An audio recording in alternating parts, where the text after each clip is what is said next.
ka ng taong iyong nagugustuhan o matagal mo nang gusto na hanggang ngayon ay hindi pa rin napapasayo. Hello mga guys, kumusta kayo? Panibagong araw, panibagong video na naman tayo.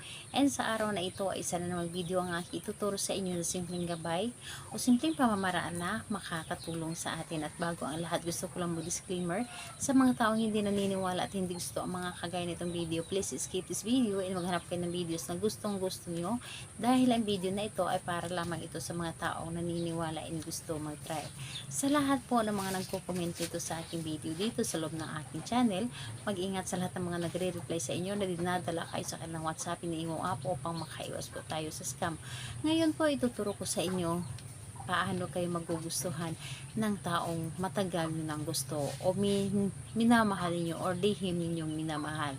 Ito ay pwedeng gawin sa parehas ang kasarian, babae at babae, lalaki at lalaki. And syempre naman sa ating babae at lalaki na mag-partner. And dito po ang kailangan natin dito is maghanda ka lamang na isang maliit na pirasong papel.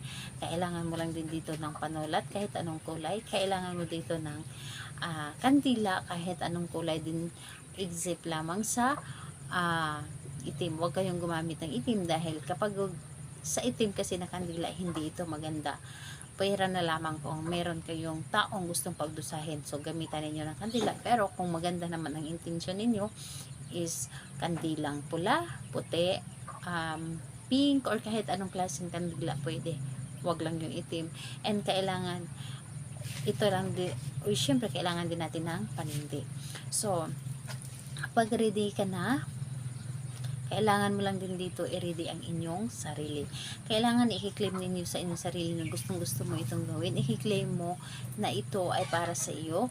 I-claim mo sa iyong sarili na buo ang loob mo, tiwala, paniniwala sa iyong mga ginagawa. At kung ready na, pwede mo na itong umpisan. Ang gagawin mo lamang dito is dito sa isang maliit na pirasong papel, isusulat mo dito ang kanyang buong pangalan at apelyido, isang beses lamang.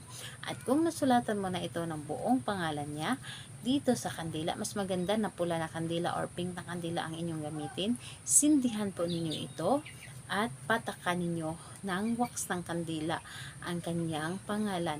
And habang pinapatakan ninyo, sasabihin ninyo dito ang inyong nais.